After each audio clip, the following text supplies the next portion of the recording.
Welcome to another episode of LinkedIn Ads Radio. Today, we're talking about the other side of the LinkedIn platform, the organic side. And we have Kaila Vander from Speedwork with us today. We're going to be deep diving on the algorithm, what's working, what's not working, content strategy, and then even combining paid and organic. So first, I'll introduce Kaila. Kaila, do you want to tell us a little bit about yourself and your history with LinkedIn Organic? Yeah, absolutely. Well, first, thanks for having me. This has been a long time coming. I've been working with Speedwork now for over 4 years. And the social package actually pitched the idea to Anthony when I first joined, because at the time we were just doing ads and outbound marketing.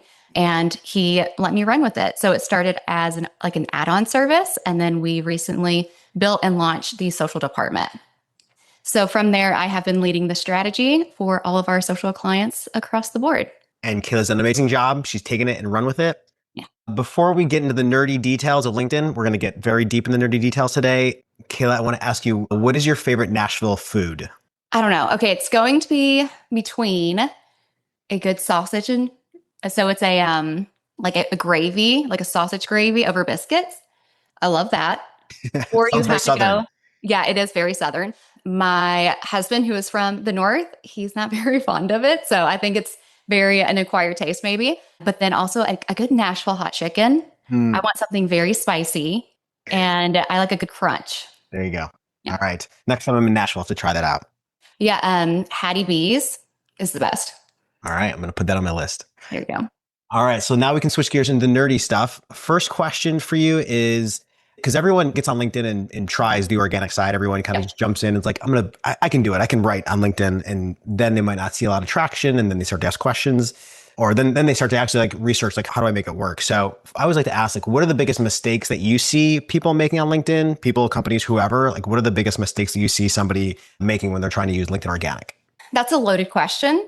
I always say that strategy is not a one size fits all. I have different clients who have different goals, and whether it's a company page or coming from an individual page. So when it comes to, I guess maybe a broad answer could be that their topics or their content is boring. It's not compelling. People are not wanting to click on it. We always say, especially at Speedwork, it has to be sexy. It has to draw people in. Their attention span is so small. And we forget that LinkedIn is also a social media platform, right? So it is professional, but people are still scrolling. So you only have a quick second to grab someone's attention. And oftentimes I see where either the intro is super long, super bulky, or it's just kind of boring. And so it's not grabbing people's attention. And LinkedIn prioritizes dwell time. And dwell time is going to depend on how long someone's on your post. So if that initial attention is not grabbed and they don't hit that read more button, LinkedIn's not going to push your content out further. You get the most amazing piece of content, but if no one stops to read it, then it's not going to go anywhere. Yeah. And it sounds like you're saying people just kind of load up put the wrong stuff to start. Yeah. That, and then also how they're framing it. People tend to write, they kind of forget about their audience for a second, right? And they're like, oh, this is great content because I think it's great. Well, that's fine and dandy, but what does your audience think? So you have to put your mind and your perspective into who you're trying to target. And you have to reframe it to one, how they understand it, and two, are they going to care? And now there's a lot of options people have for B2B marketing. You can do email, you can do lots of other things out there. So next question is, why would you recommend people to post on LinkedIn, and who's a good fit and who's not a good fit to use LinkedIn Organic? B2B companies are, just the best example of who should be posting on LinkedIn. LinkedIn is the only platform that you can target by job title. So these are where decision makers are scrolling actively every single day, right? So people who are targeting these people, I know we have a lot of clients who come over from Meta and they don't see that quality. And it's because with Meta platforms, you can't control the specific job title, there's seniority level. It's all these things on LinkedIn that really makes the difference. And I would recommend something that's super big is SaaS. Anything in SaaS is going to work well on LinkedIn. I wouldn't recommend digitally savvy people online the most. Yes. Those are the ones that it's best for. I also say if you're doing construction services, there's lots of B2B construction companies, but they're probably not on LinkedIn as much. So maybe them, but doesn't hurt. And I'm always surprised sometimes when we do company page research and see who's out there and engaging and try to build an audience and see how big it is. But that's all to say, the best ones are the most digitally active ones, people who are using, who are online most of their day for their work day. Yeah. Yeah. All right. Next question is, I hear LinkedIn's going all in on video. Tell me more about that. Yes. So LinkedIn is trying to get competitive with other platforms. So they're really pushing video content. And if you're a mobile user, then you might have noticed two other things of while you're scrolling, they're going to have this like videos for you section that's just going to pop up on your timeline. And I said timeline, so that shows my age. That shows that I've been in marketing for over a decade. So the videos for you will show up on your feed. And it's vertical videos. And this is like based off of engagements of what you've interacted with previously. So it's pushing videos that way. And they've also created a videos tab on the mobile app. And that's another reason that they're pushing it. But they are seeing great engagement rates with video. And it's also keeping people on the platform. So, LinkedIn, it's a business. People want people to stay on the platform as long as possible. So when you're able to capture someone's attention and the longer that they stay on, they're going to reward you and push out your content as well. So I'm hearing a lot about engagement and like dwell time is what you said on the first one. So it sounds like the more people interact with your content, the further out it's going to get pushed is what you said. Is that right? Yeah, exactly. So when we talk about dwell time, people usually only focus on ads because it matters there, but it also matters for organic as well. So dwell time is going to show you how long someone's staying on your content. And with that shows that it's relevant or that people are liking what you're putting out. So when LinkedIn factors that in, it's going to start pushing it out to more people. Yes, dwell time, keeping people on the platform. Cool. And then getting further into video, is there any like specific kinds of video that you might recommend? Like if someone's down to go try it out, like what should they start with or what are some ideas to give them? Yeah. So I recommend anyone to try it out if you're willing. I know a lot of people don't feel comfortable videoing themselves, and that's perfectly fine. Anytime that I talk to a client and they are down, I tell them just to open up their phone, act like they're taking a little selfie of it and just record vertical. Oh, you can't see my phone. I was trying to give it a demonstration there. But just pop it out. People like authenticness. Authenticity. Yeah. I don't know why. I was like, wait a minute. People just want to feel like they can relate. And a lot of time people think in order to create video content that they need a production, and they don't. They just need their iPhone. Some content that I recommend would be maybe something that highlights stats. So top 3 ways you can X. Here's how I solved X problem. Something that's short, something that grabs your attention, and that will engage people because the second they hear that stat, it's quick and they're interested. Yes. Stats are like a very like sticky thing to like hook people. I find a lot of times because like when you're talking, like there's a lot of stuff you can communicate, but often like a stat just hits something home where you're like, 50% of this or 100% of that. And you're like, boom, now you got my attention. So I often find like even in the ad side, stats are very strong, very powerful. So they're always good for a hook. So you said selfie video, sounds like selfie videos, use your smartphone. The other thing I think I hear a lot of people talk about is like video. You said authenticity. I also think about all the AI generated content that I now see on LinkedIn, and a lot of it's like generated images and stuff. And I think we can still now, like maybe it's going to get too good someday, but for now, like I think we can still tell like what's AI generated and what's not. So I think like selfie videos are one way to like kind of stand out from the AI generated content because it's still very hard to generate like a real person talking to a camera. I see some ads that seem to say otherwise, but still like there's times where I'll see a video and I'm like, that's AI generated. Yep. I'm right there with you. I think it's crazy whenever like AI is getting so far and they're creating like their own influencers with it. Yes. And I'm like, at what point do we stop? Yes. There was one with like the maybe it was the US Open or some tennis event or something. And I've seen people talking about that, like talking about this AI influencer and stuff. And yeah, like I can see that working, or it's an interesting space. Well, I wouldn't say I see it working. I'm a little terrified of it, to be honest. Yeah. Cool. That's video. Next, let's talk a little bit about strategy. So talk us through like your thoughts on content strategy, maybe like when you work with a new client or just like your approach to content strategy. Do you kind of just post like whatever's top of mind and relevant, or like how do you break it down into like a strategy for, for a person or a business? Once again, I think that we're talking about two separate things. You have a business, which is like the brand side, and then you have a personal profile. For a company, I like to do a deep dive into their content, kind of seeing what they're already putting out. And then we're also seeing what are the pain point of your target audience? How are you helping them with these pain points? What's the benefit? And then we're creating content based off that. I think it's most important because a lot of times and this is going to go back to like the boring content. A lot of company profiles, their content is not, it's Boring. not, yeah, it's boring. It's just something that you're copying, pasting somewhere, and you're like just putting it in, and people can tell, and people are not going to relate to that. So, I always try to think of a way that you can grab somebody's attention just by the first sentence. But yeah, so we're creating content. I'm asking them what's the most viewed article, what's getting good engagement on your website. And then flip side for a personal profile, once again, I am asking them like, why should people follow you? So I'm always asking people, why should someone follow you? Out of everyone on LinkedIn, there's 1.1 billion, 1.3 billion users now on LinkedIn. You have to have a reason to where you're sharing knowledge and it's something that someone can help you with. So we do actually a deep interview process during the onboarding to where I'm asking them all different types of questions. I'm getting to know them and how can I make their audience relate and then also start building trust with this person.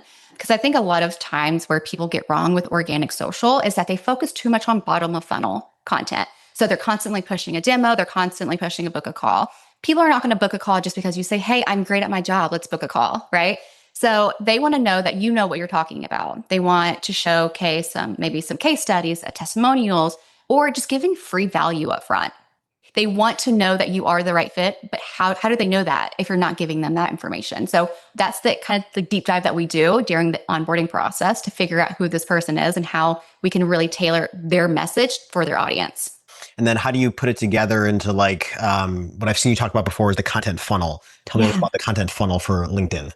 We look at social strategy as a funnel. So you have your top of funnel, which is your reach. So we want this type of content just to get the most amount of impressions. And then your middle of funnel. And that's where we start building that awareness and start getting to know whether it's you or your brand. And then the very bottom is going to be the conversion. Ideally, they are having some sort of paid efforts behind it. So if they are, then we'll do primarily top and middle of funnel. We'll do that for organic. So we're trying to reach out to where we're bringing all of your target audience to the company page, and then they can interact with the page. They can like a post, follow the page, and then we can retarget them with that bottom of funnel content. And that's where ads comes in. So with that, we've seen a really great strategy flow and also cheaper cost per leads because they already know who you are and what you offer. And I think with that, so it kind of goes back to when people are doing paid ads and they're not posting organic content, they're wasting money because they're having to spend so much money informing their audience who they are. Whereas, with organic, you can already start building that trust and awareness and then just have the paid ads to support it. Yes. It all works together. If somebody goes to your page and there's nothing there, they're like, this company doesn't look very legit. Yeah. And, LinkedIn has gone through so many updates and recently they're switched to more of a SEO user intent. So with that, keyword focuses and backlinks. So LinkedIn is actually helping you on your search engine when someone's Googling you. So the more that you can add onto LinkedIn, it's kind of, I always tell people whenever I think about a company page, I also view it as a landing page on their website. However, on LinkedIn, it's an all-in-one platform. So they can see who you are, what you do, what you offer, testimonials. They see everything on one page. So they know everything about you just from one scroll versus going to your website and having to click around. And that's why LinkedIn, a company page too, it's just so important. So for example, last year for our clients across the board, we brought almost 800,000 page views to their company pages. Think of that as landing pages. Think of that as a demo page. Like we're driving people to build that brand awareness and they now know who you are because of your organic LinkedIn. Yes. And on the ad side, I often consider that like higher intent traffic. Yep. Because there's different levels of intent. Number one, like somebody can click on an ad or somebody can watch part of the video and that's some level of intent. But sometimes people will click on anything and they'll watch anything. So it's only so good of a level of intent. But if someone's going to go and like look up your company page or go visit your website, that's like a second level, a better level, a higher intent. So often we'll retarget those in different ways. So what Kaila is describing here is a great way to build your funnel and draw more people into your company page and then they can get retargeted. And it's also like, what are you putting out there that's going to interest somebody to come to your company page? Maybe they're going to click on your icon rather than click on other things or scroll away. So that's why company page traffic is so useful. And yeah, organic is like a nice free way to do that. I always talk about the client of, the amount of interest that it takes for someone to view a company page. So as a consumer, you're scrolling LinkedIn. How often do you get stopped in your tracks by content and you're so interested that you're going to click on a company page? So it doesn't happen often. Or as much as I'm so interested in this content, I'm going to follow the company page.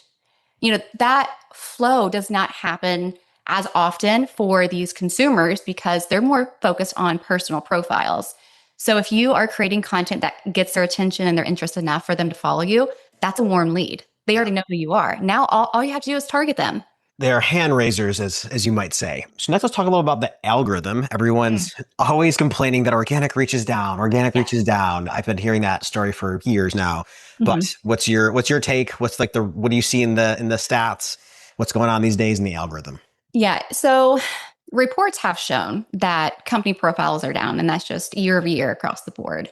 And on the flip side of it, we've seen that individual profiles have now increased. So where 1% to 2% of your following might see your company page, you're going to get 5 to 10 times that from a personal profile.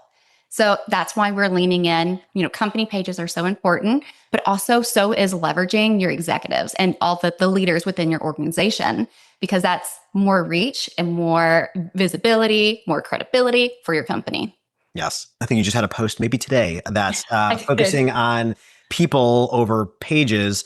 And while you don't want your company page to ever be blank or empty or outdated, most companies would benefit from starting with their executives or with their people.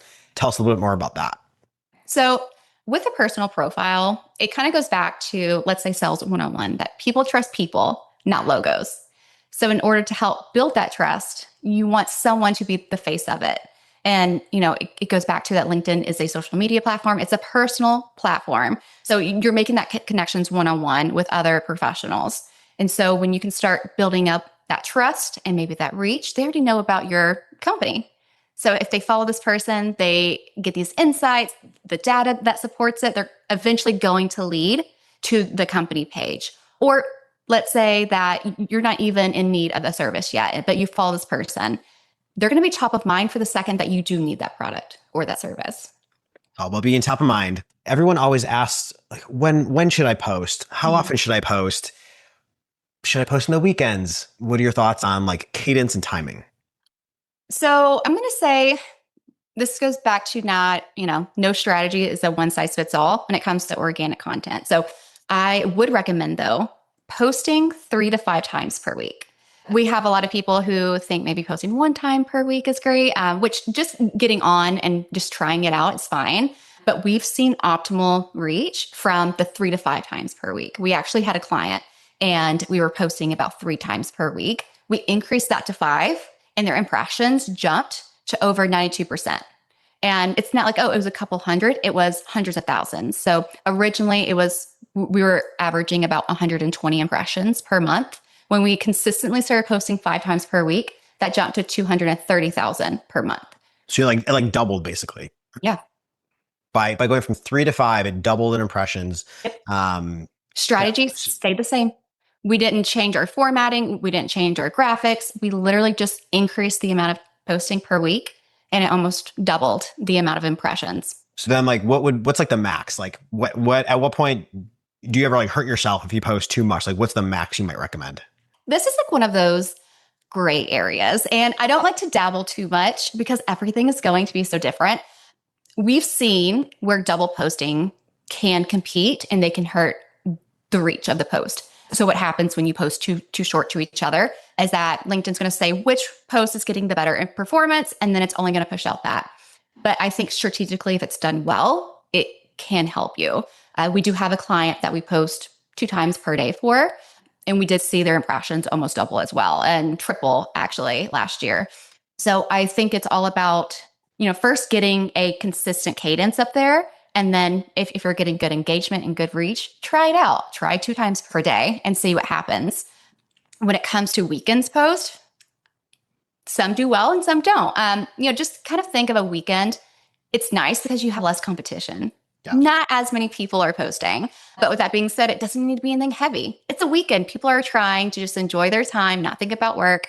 So, posting something that's light, something that might spark their attention, something personal, you can still get that engagement and that reactions online, but it doesn't have to be anything as here's this report, download for top 10 performance stats or, So you said you had another one that went from daily, every day to twice a day, and you still doubled impressions. So it Yes. sounds like there's like no limit. You just post as much as you can, and you'll get more impressions.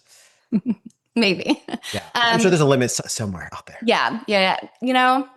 We have seen posting more than 2 times can kind of like stop it, the reach for posts. But once again, I think everyone is so different. I think it depends on the audience. I think it depends on where, for this company specifically, their target audience is a little bit everywhere. So we can post like global everywhere. Or like, what do you mean by everywhere? Yeah, global. So we can spread out the posts to where they're not competing with each other, and we can kind of time them depending on where people are and they're active and they're online. And I think if your demographics, let's say majority of your following is Eastern Standard Time, and you post 3 times a day, you're probably not going to get that much reach because there's a time frame where people are going to be active and online. Got it. So like my workday isn't the same as somebody in Australia. So posting at different times might reach different people based on where they live. Yeah, exactly. We actually have a client who lives in Australia, so that's 15 hours ahead of myself, but their target audience is in Europe. So you have to figure out, who, first of all, look at the demographics of the profile and then also their new target audience and figure out when are they most active, and then try to figure out the scheduling from there. I think we should take a company work trip to go visit them down there. I'm on board. I will never say no to a company trip. And then other change recently is people have been talking about how they're seeing a lot of older posts in their newsfeed. Mm-hmm. What are you seeing, and like what's your thoughts about those changes and how they impact maybe like how you think about your content and your strategy? It's all about relevancy. So LinkedIn, it was trying to go through this phase, figuring out what's relevant for you. And their attempt was to focus less on viralness of it all and focus things on that drives conversation. So that's what you were kind of seeing back then, but I do think things have calmed down now. I was enjoying the weirdest part is that you're like, some of them, I saw this too, like you already engaged with it and they're going to show it to you again. Like that's interesting. Why would they do that? I would like to sit down with LinkedIn. A couple of questions. I'm not going to bring it up because Anthony, you've already heard me talk about it 1,000 times, but there are so many things. And I'm like, why did y'all do that? Lots of questions. Lots of questions. Where's the comment box? Where's chat? Yes. Little chat box. All right. So we covered a lot. Are there any like tips and tricks that you want to give people? Like if someone's sitting down to like write content, whether it's them or their company page, are there any like tips and tricks that people should know about or anything that you want to share with them? My tip is just going to be just to get started. Oftentimes, especially on LinkedIn, we find that we are our biggest blockers. And people are afraid. They're like, oh, I don't know how to, create my own tone. I don't know if my messaging is going to be right.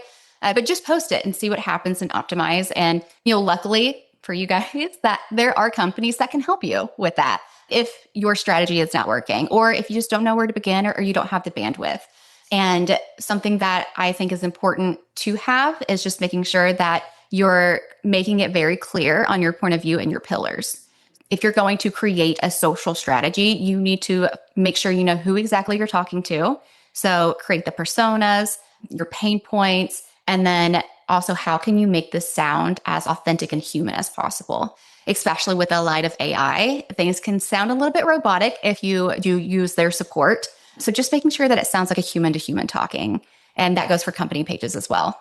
I've seen you train a lot of people, and I've seen your feedback in terms of like tone and like how you speak in your writing. And this might sound like very nuanced, but like just like the way that you phrase things, a lot of people are going to sit down and write it one way, but your audience is going to like read it another way. This is very nuanced, but can you tell us a little bit more about like how you would write it differently, or like what should somebody think about to like write their post in that frame? So for me, I think it's a leverage when you're working with a partner that's outside of your company of creating content, because I can put myself in the target audience point of view.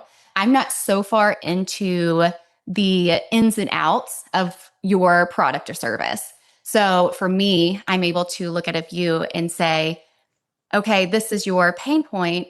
And I'd also recommend just by talking directly to your target audience. Oftentimes, you want to talk in third person or you want to talk about these people, but why don't you just talk directly to them? In the copy, point out, say, hey, you, this is how we help you. This is how we help teams just like yours. And when you're speaking directly to them, they're going to feel that in return. it's a small tweak, but I think you see a lot of stuff that's just kind of like marketing copy that's just like, I call it hand wavy. It's just like, Mhm. it's not really talking to anybody, just like saying generalizations and not really speaking to anybody. But like when you change it and you like say you, like this is going to improve your conversion rates or something, blah, blah, blah, your company, just that little switch to saying you rather than like to nobody makes a big difference in the way someone's going to read that. So I've seen you give a lot of people that feedback and I've started Yeah. to incorporate it myself too. Oh, look at that. The teacher can get taught some I things. can definitely always learning. And as going back to like what I would give, I have a couple of tips and tricks for the people listening today. They're very simple, but it's just something to keep in mind whenever you're creating content, especially from a company profile. Okay, so the first thing I want to let people know is that organic reach happens. The most of it's going to happen is going to be within 1 to 3 days. And then after that content, it's going to fall flat. Ways to help boost that back up without putting ad budget behind it is going to be go and engage with it again. So have someone on your team or have someone like forward it to someone, have them comment on your post. So LinkedIn is going to push out content when there's new activity. So this post might have died. It was posted 3 days ago, but I went and commented on it and now it's back on people's feeds again. So LinkedIn is great because content doesn't always stay dead. It can come back. We're bringing it back from the dead. And then speaking of the dead, hashtags are dead. Stop posting hashtags. I'm just kidding. So while hashtags are still there, they don't have the boosting visibility as they once did. So it used to be that you could follow a hashtag and then whenever someone would post on it, you get notified in your notification box. That doesn't happen anymore. So people often are still using hashtags, but too many hashtags can come off as spammy. So I should add 20 hashtags to my post. Oh, please don't. LinkedIn's going to flag it and then 0% of people are going to see it. And then a lot of times our clients, they have links that they want to direct traffic to, which is great. But I would recommend not putting it into your copy. Okay, my next tip is for people who want to add a link to their post, putting that link into the comments. And sometimes LinkedIn will hide that comment. My kind of pro tip is going to be go and engage with it. Go like it, go comment on it, encourage others to like, because the more reactions that it has, then it's going to pop up and it's going to be relevant. So LinkedIn won't hide it during that filter. And so that's interesting. So like don't put the link in the post, put the link in the comments, yes. And also make sure people like that comment so it doesn't get hidden. Yeah, exactly. Because you'll see on a lot of posts, we added a link, but it's not showing, but it shows that there's a comment. And it's because LinkedIn has this to filter. So it's like most relevant and then most recent. So if you click on most recent, it's going to be there, but it auto defaults to most relevant. And I think links aren't relevant. That's what they're trying to say. If you think about it, LinkedIn is a platform that makes money. Yeah. So when you have external links and you're driving traffic off of the page, they're losing money. So that's why they don't push out posts that have links into it. So so that's why we go, if we have a link that's posted, we go engage with it. We make it relevant so it still pops up. All right. Any other final remarks for the audience? Any last things you want to leave them with? Where can they learn more about you? So people can find me on LinkedIn. My name is Kaila Vanderhorn. Pretty sure it's going to be the only Kaila Vanderhorn spelt this way on LinkedIn. It is with an I and not a Y. I've never met anybody else spelled that way, just by the way. I've never met anybody else like that. You're the only Kaila with an I that I know. Yes, Kaila. I never had a keychain from a trip from school put on it because no one ever spelled it that way. But yes, what are all the funny ways people have messed up your name before? Kaila is the biggest one, which I can definitely see it. But it's also funny because my last name has a space in between. So it's 2 words. And people will think my last name is Horn. So they're like, Horn. It's a funny middle name you got there, Vander. All right. Well, thanks for sharing so many good social tips and tricks with us. It's always fun to dive into the organic side of the platform. And everything that Kaila talked about today, we go take all that, we boost it into ads, and that's how ads and organic plays together a lot. We'll maybe do another episode in the future to talk even further about the boosting side and how we think about that. But thanks again, Kaila, for being on today. And for everyone else, stay tuned for the next episode of LinkedIn Ads Radio, and we'll keep talking about LinkedIn ads. And if we get 5-10 comments Kaila wants on this, if we get 10 comments, she said she'll come back and do another episode, and we'll talk about, maybe that's when we'll talk about the paid and organic boosting strategies that we use. And we'll deep dive on that. So go leave a comment if you want to hear that episode. It's only taken 7 months to get Kaila on the podcast for this one. So give us 10 comments and we'll get the next one scheduled ASAP. And this is the strategy that got our client ranked number one competitively and share feed against very big competitors. That's a hook right there. All right, everybody. Thanks for listening. Stay tuned for more from LinkedIn Ads Radio.